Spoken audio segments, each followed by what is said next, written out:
ഏതായാലും ഇപ്പോൾ എമ്പുരാൻ സിനിമയുടെ റിലീസായിരുന്നു ഇന്നലെ പ്രധാനപ്പെട്ട വാർത്തയെങ്കിൽ സ്വാഭാവികമായി ഈ കാലത്ത് സിനിമയുമായി ബന്ധപ്പെട്ട് ഏറ്റവും അധികം തൊട്ടുപിറകെ വരുന്ന വാർത്ത എന്ന് പറയുന്നത് അതിൻ്റെ വ്യാജ പതിപ്പ് എന്നുള്ളതാണ്. സ്വാഭാവികമായി എമ്പുരാൻ്റെ കാര്യത്തിലും അതുണ്ട്. വ്യാജ പതിപ്പ് ഇൻ്റർനെറ്റിൽ പ്രചരിച്ചു വരുന്നു എന്നുള്ളതാണ്. പക്ഷേ അതിൽ സൈബർ പോലീസ് നിരീക്ഷണം ശക്തമാക്കിയിട്ടുണ്ട് എന്നുള്ളത് കൂടിയാണ്. എല്ലാവരും ഓർത്തിരിക്കുക, കരുതിയിരിക്കുക എന്നത് മാത്രമേ അതേക്കുറിച്ച് പറയാനുള്ളൂ. വ്യാജ പതിപ്പ് പ്രത്യക്ഷപ്പെട്ട വെബ്സൈറ്റുകളിൽ നിന്ന് അവ പോലീസ് നീക്കം ചെയ്തു കഴിഞ്ഞു. സൈറ്റിൽ നിന്ന് ഡൗൺലോഡ് ചെയ്തവരെയും തിരിച്ചറിഞ്ഞതായി പോലീസ് അറിയിച്ചിട്ടുണ്ട്. പൃഥ്വിരാജ് സംവിധാനം ചെയ്ത മോഹൻലാൽ ചിത്രം എമ്പുരാൻ റിലീസ് ചെയ്ത് മണിക്കൂറുകൾക്കകം ചിത്രത്തിൻ്റെ വ്യാജ പതിപ്പ് ചില വെബ്സൈറ്റുകളിലും ടെലഗ്രാമിലും പ്രത്യക്ഷപ്പെട്ടിരുന്നു. ഇത് ശ്രദ്ധയിൽപ്പെട്ട സൈബർ പോലീസ് നടപടി ആരംഭിക്കുകയായിരുന്നു. വ്യാജ പതിപ്പ് പ്രത്യക്ഷപ്പെട്ട വെബ്സൈറ്റുകളിൽ നിന്നെല്ലാം അവ പോലീസ് നീക്കം ചെയ്തു. വ്യാജ പതിപ്പുകൾ പ്രചരിക്കുന്ന സൈറ്റുകൾ ബ്ലോക്ക് ചെയ്തു തുടങ്ങിയെന്നും സൈബർ പോലീസ് അറിയിച്ചു. സൈറ്റിൽ നിന്ന് ഡൗൺലോഡ് ചെയ്തവരെയും പോലീസ് തിരിച്ചറിഞ്ഞിട്ടുണ്ട്. ചിത്രത്തിൻ്റെ അണിയറ പ്രവർത്തകർ ഉടൻ പരാതി നൽകുമെന്നാണ് വിവരം. പരാതി ലഭിച്ചാൽ കർശന നടപടിയുണ്ടാകുമെന്നും സൈബർ പോലീസ് വ്യക്തമാക്കിയിട്ടുണ്ട്. പൃഥ്വിരാജിൻ്റെ സംവിധാന അരങ്ങേറ്റ ചിത്രമായിരുന്ന 2019 പുറത്തിറങ്ങിയ ലൂസിഫറിൻ്റെ രണ്ടാം ഭാഗമാണ് എമ്പുരാൻ. അക്കാരണത്താൽ തന്നെ സമീപകാലത്ത് മലയാളത്തിൽ നിന്നുള്ള ഏറ്റവും വലിയ പ്രീ റിലീസ് ഹൈപ്പ് ലഭിക്കുന്ന സിനിമയായും ഇത് മാറിയിരുന്നു. ആഗോള റിലീസായി എത്തിയ ചിത്രം ബുക്ക് മൈ ഷോയിൽ നിന്ന് മാത്രം 10 ലക്ഷത്തിൽ കൂടുതൽ ടിക്കറ്റുകൾ വിറ്റുപോയിരുന്നു. ആശീർവാദ് സിനിമാസും ശ്രീഗോകുലം മൂവീസും ചേർന്നാണ് ചിത്രം നിർമ്മിച്ചിരിക്കുന്നത്. കൈരളി ന്യൂസ്, കൊച്ചി. ഏതായാലും ഇതുമായി ബന്ധപ്പെട്ട് അർച്ചന ഇപ്പോൾ ഈ കേസുമായി ബന്ധപ്പെട്ട വിവരങ്ങളിലൊക്കെ എങ്ങനെ മുന്നോട്ട് പോകുന്നു എന്നതറിയാൻ നമുക്കിപ്പോൾ കൊച്ചിയിൽ നിന്ന് അർച്ചന വീണ്ടും നമ്മൾക്കൊപ്പം ചേരുന്നുണ്ട്. ഈ കേസിൽ ഇപ്പോൾ ഈ വ്യാജ പതിപ്പ്, അർച്ചന, ഇതിൽ പോലീസിൻ്റെ നടപടികൾ വളരെ കർക്കശമായി വളരെ ശക്തമായി മുന്നോട്ട് പോകുന്നു എന്നാണോ മനസ്സിലാക്കേണ്ടത്? കാരണം ഇപ്പോൾ ആളുകൾക്കൊക്കെ ഒരു വലിയ ടെൻഡൻസി ഉണ്ടാവും, ഇതിൻ്റെ നെറ്റിൽ പല ഇതിലും പടം കാണുന്നു, അങ്ങനെയാണെങ്കിൽ ഡൗൺലോഡ് ചെയ്യാം, കാണാം എന്നൊക്കെ ആഗ്രഹിക്കുന്നവരുണ്ടാകും. കാരണം തിയേറ്ററിൽ പോകേണ്ട, പണം കൊടുക്കേണ്ട, പൈസ മുടക്കണ്ട എന്നൊക്കെ വിചാരിക്കുന്നവരുണ്ട്. പക്ഷേ ഇത്തരം ഒരു സിനിമ തിയേറ്ററിൽ തന്നെ കണ്ട് ആ തിയേറ്റർ എക്സ്പീരിയൻസ് എന്ന് പറയുന്ന ഒരു സിനിമയാണത്.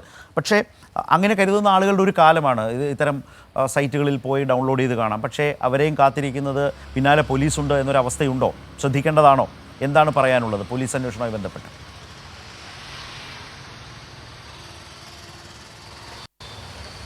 ശരത്ത്, തീർച്ചയായും. കാരണം പ്രധാനമായും മലയാള സിനിമ ഇപ്പോൾ നേരിടുന്ന ഏറ്റവും വലിയ വെല്ലുവിളിയായി ഇത് മാറുകയാണ്. കാരണം സിനിമ ഇറങ്ങി മണിക്കൂറുകൾക്കകം തന്നെയാണ് ഇത്തരത്തിൽ പല സൈറ്റുകളിലും ഇതിൻ്റെ വ്യാജ പതിപ്പ് ഇറങ്ങുന്നത്. ഇത് വലിയ രീതിയിൽ മലയാള സിനിമയെ ബാധിക്കുന്നുമുണ്ട്. എന്തായാലും അതുമായി ബന്ധപ്പെട്ട് ഇപ്പോൾ ഏറ്റവും ഒടുവിൽ ഇറങ്ങിയ എമ്പുരാൻ, അതായത് വലിയ രീതിയിൽ ആളുകൾക്കിടയിലും ലോക നിലവാരത്തിലേക്ക് എത്തിയ ചിത്രം എന്ന രീതിയിൽ ചർച്ച ചെയ്യപ്പെടുന്ന ഒരു സിനിമയാണ്. അത് അതായത് 3 മണിക്കൂറിന് ശേഷമാണ് ഇത്തരത്തിൽ ടെലഗ്രാമിൽ അടക്കം ഇത്തരത്തിൽ ഇതിൻ്റെ വ്യാജ പതിപ്പ് എത്തിയത്. ഇതിൽ ഇൻസ്റ്റഗ്രാമിലടക്കം ഇത്തരത്തിൽ ഇതിൻ്റെ ക്ലിപ്പുകളെല്ലാം തന്നെ ഇറങ്ങിയതോടെയാണ് ഇത്തരത്തിൽ വലിയ രീതിയിൽ പരാതികൾ വരികയും പോലീസ് ഉടൻ തന്നെ നിരീക്ഷണം ശക്തമാക്കുകയും ചെയ്തത്. ഇതിൻ്റെ അടിസ്ഥാനത്തിൽ പല സൈറ്റുകളിൽ നിന്നും ഈ ചിത്രത്തിൻ്റെ വ്യാജ പതിപ്പ് നീക്കം ചെയ്തിട്ടുണ്ട്. മാത്രമല്ല ഇനി വലിയ രീതിയിലുള്ള നടപടിയുമായി പോലീസ് മുന്നോട്ട് പോവുകയാണ്. പ്രധാനമായും ആരൊക്കെയാണ് ഇത് ഡൗൺലോഡ് ചെയ്യുന്നത് അടക്കമുള്ള കാര്യങ്ങൾ പോലീസ് പരിശോധിക്കുന്നുണ്ട്.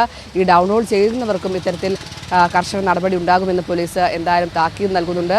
അത്തരത്തിൽ നിരീക്ഷണം കൃത്യമായി പോവുകയാണ്. പല സൈറ്റുകളിൽ ഇത്തരത്തിൽ കേന്ദ്രീകരിച്ച് പോലീസ് നിരീക്ഷണം ശക്തമാക്കിയിട്ടുണ്ട്. അതുകൂടാതെ നിർമ്മാതാക്കളോ മറ്റ് അണിയറ പ്രവർത്തകരോ പരാതി നൽകുകയാണെങ്കിൽ തുടർന്നുള്ള നടപടികൾ സ്വീകരിക്കുമെന്നാണ് പോലീസ് ഇപ്പോൾ വ്യക്തമാക്കുന്നത്. എന്തായാലും ഇനി ഇത്തരം സൈറ്റുകൾ പ്രധാനമായും പോലീസ് പരിശോധിക്കും. ഇത് ഇത്തരത്തിൽ തിയേറ്ററുകളിൽ നിന്നാണോ ഇത് വ്യാജ പതിപ്പ് പുറത്തിറങ്ങുന്നത്, അല്ലെങ്കിൽ മറ്റേതെങ്കിലും സൈറ്റുകൾ കേന്ദ്രീകരിച്ചാണോ ഇത്തരത്തിൽ ഇത് പുറത്തിറങ്ങുന്നത് അടക്കമുള്ള കാര്യങ്ങളാണ് പോലീസ് പ്രധാനമായും പരിശോധിക്കുക. എന്തായാലും നിർമ്മാതാക്കൾ ഇതുമായി ബന്ധപ്പെട്ട് പരാതി നൽകിയാൽ ഉടൻ തന്നെ അതുമായി ബന്ധപ്പെട്ട കാര്യങ്ങളിലേക്ക് പോലീസ് കടക്കും. നിലവിൽ ഇത്തരത്തിൽ സൈറ്റുകളിൽ നിന്നെല്ലാം തന്നെ ഈ ക്ലിപ്പുകൾ നീക്കം ചെയ്തിട്ടുണ്ട്. ഇനി ഈ സൈറ്റുകൾ പ്രധാനമായും പോലീസിൻ്റെ നിരീക്ഷണത്തിലാണ്. ഈ ടെലഗ്രാമിലെ പല ഗ്രൂപ്പുകളും ഇത്തരത്തിൽ പോലീസ് നിരീക്ഷിച്ചു വരികയാണ്. ഇത്തരത്തിൽ ഡൗൺലോഡ് ചെയ്യുന്നവർക്കും കർശന നടപടി ഉണ്ടാകുമെന്നാണ് പോലീസ് മുന്നറിയിപ്പ് നൽകുന്നത്. അതാണ് ഇതിൽ ഏറ്റവും പ്രധാനപ്പെട്ട കാര്യവും. അതായത് നിരവധി ആളുകൾ ഇത്തരത്തിൽ ഈ സൈറ്റുകൾ, ടെലഗ്രാം ഉൾപ്പെടെയുള്ള സൈറ്റുകളിൽ ഇത്തരം സിനിമകൾ വരുമ്പോൾ അത് ഡൗൺലോഡ് ചെയ്യുന്നത് അവരുടെ ഒരു പ്രവണതയായി മാറിയിട്ടുണ്ട്. അങ്ങനെ ഡൗൺലോഡ് ചെയ്യുന്നവർക്കും ഇതൊരു മുന്നറിയിപ്പായിട്ടാണ് പോലീസ് നൽകുന്നത്. എന്തായാലും അവരും കരുതിയിരിക്കുക എന്ന് തന്നെയാണ് പോലീസ് വ്യക്തമാക്കുന്നത്. എന്തായാലും എമ്പുരാൻ വലിയ രീതിയിൽ ചർച്ച ചെയ്യപ്പെടുകയാണ്, സമൂഹ മാധ്യമങ്ങളടക്കം ചർച്ച ചെയ്യപ്പെടുകയാണ്. അതുകൊണ്ട് തന്നെ വലിയ ബിഗ് ബഡ്ജറ്റ് ചിത്രമാണ്. അത്തരത്തിലുള്ള ഒരു ഇത്തരത്തിൽ വ്യാജ പതിപ്പ് ഇറങ്ങുമ്പോൾ അതിൻ്റെ വെല്ലുവിളികൾ ഒരുപാടാണ്. അതുകൊണ്ട് തന്നെ ഇവരും ഇത്തരത്തിൽ കർശന നടപടിയുമായി മുന്നോട്ട് പോകും അണിയറ പ്രവർത്തകർ. ശരി, അർച്ചന ഇപ്പോൾ പറഞ്ഞ പോലെ കേരളത്തിൻ്റെ മലയാളത്തിൻ്റെ എക്കാലത്തെയും വലിയ ബിഗ് ബഡ്ജറ്റ് ചിത്രമാണ്. കേരളത്തിൻ്റെ മലയാള സിനിമ ഇൻഡസ്ട്രിയെ മുന്നോട്ട് കൊണ്ടുപോകുന്നതിൽ കൂടുതൽ മുതൽ മുടക്ക് ഈ സിനിമാ മേഖലയിലേക്ക് വരുന്നതിനൊക്കെ ഇടവരുത്തുന്നൊരു സിനിമയാണ് എന്നുള്ളത് കൊണ്ട് തന്നെ അപ്പോൾ അതിനെ ഈ വിധം ദുർബലപ്പെടുത്താൻ ശ്രമിച്ചാൽ അത് അനുവദിക്കില്ല എന്നുള്ള ഒരു നിലപാട് കേരളത്തിൻ്റെ സൈബർ പോലീസ് വിങ് ശക്തമായി തന്നെ മുന്നറിയിപ്പ് നൽകുന്നുണ്ട് എന്നത് പ്രധാനപ്പെട്ട കാര്യമാണ്. ഇതിൽ ഓർക്കേണ്ട ഒരു കാര്യം ഇപ്പം ശരി അർച്ചന, താങ്ക് യു.